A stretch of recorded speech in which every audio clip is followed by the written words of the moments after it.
This is Brandon Doyle, and this is my week 4 assignment for class 218 Pump Shotgun Armorer. Today is 12/17/2025. Let's get started. All right. First, we're going to talk about the Rock Armory's All Generations 12-gauge shotgun. This is going to go through the cycle of operation for each of the components and how it operates. Okay, now we're going to start with the action bar and how it works. The bolt is going to go on top of it over here, and this is basically the heart of the operation. You, as the operator, are going to manually work the action, and it's going to work on everything that would be in the receiver over here.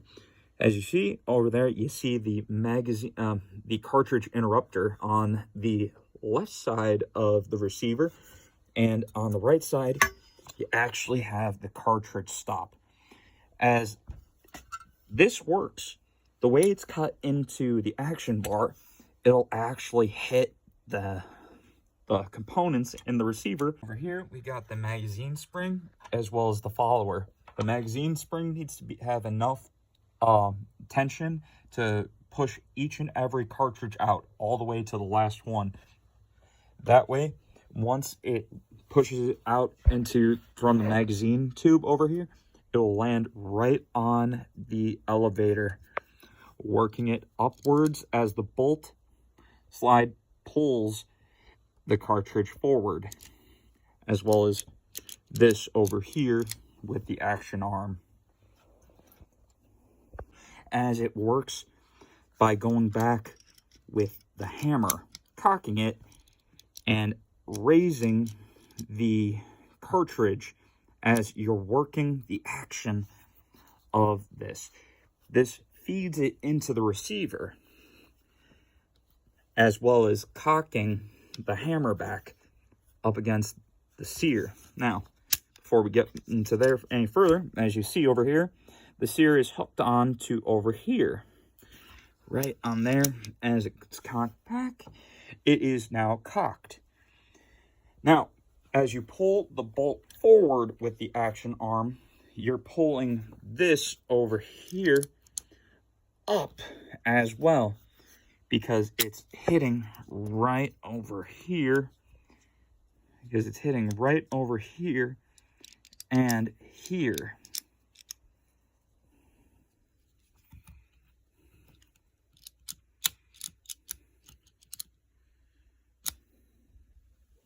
Now, as the bolt moves forward, it's also going to work on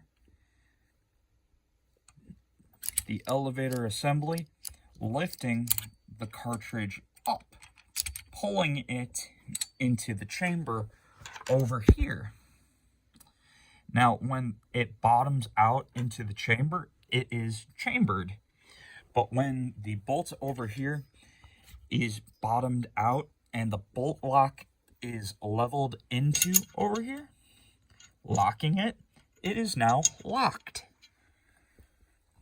And as you see over here, the firing pin is what goes into the bolt assembly over here. See, plenty of room for the bolt and the bolt lock.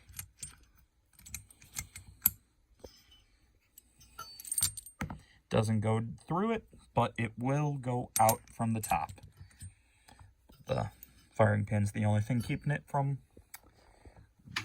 going out. Well, that and the roof of the receiver. Now that the firearm is now chambered, we can now fire it. The hammer, after pulling the trigger works off the sear over here with the hammer and releases it. As you see again from the side, pulling the trigger, the sear works off of the hammer and releases it.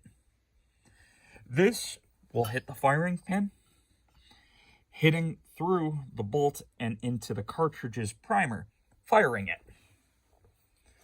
Now, after it is fired, this the action. All right, now that we are done firing, this is now out of battery, no longer locked in the cutout. So, because the assembly over here is no longer keeping this in place, we can actually work the arm again, pulling it back. This not only is going to extract the cartridge in the chamber, but it's also going to release another cartridge after we got to the point of hitting the magazine, well, the cartridge release over here, and the cartridge stop over here. Now, over here, once the bolt pulls the cartridge just far enough, it's going to hit the built-in ejector that is on the barrel, ejecting the cartridge out the breech in the receiver. And then pulling the action back will work the cycle all over again, from elevating the cartridge and chambering it to pushing the hammer back with the bolt and action arm and locking it again. To the blunderbuss of the 17th century to the double barrel shotgun of the 19th century, it is capacity that drove us to advance the shotgun to the pump action shotgun. If it weren't for John Mose Browning of his 1993, we would have lever action shotguns. Wait, we do.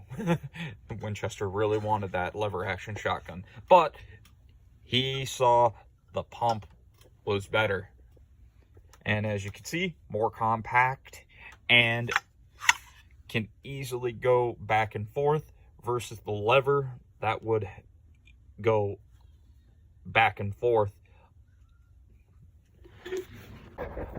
The information on this part of the video that you just heard was thanks to Dive Bomb Industries and their article, Historic Innovations in Shotgun Design and Technology, published February 19th, 2025. Give it a good read at their website and the link down in the description. Thank you. All right, now it is time for the final part, and that is measuring chamber length. To do that, we're going to use this little tool over here. We got different size gauges for each chamber measuring, all the way from 10 gauge to 410. So we're going to use the 12 gauge. Now this is machined to be the same dimensions as 12 gauge. Now we're just going to stick it in, and where it stops, it is stopping exactly at the 3-inch mark, meaning this chamber length is 3 inches, and it uses 3-inch shells, which are the size that they're supposed to be, which means this was machined to proper length. And the cool thing is, we'll be able to use these different shot shells that are smaller than 3 inches. But once you go lower, it starts causing other problems, mainly feeding problems. But that is it for today. Thank you for watching. I'm Brandon Doyle, and God bless you. Have a great day.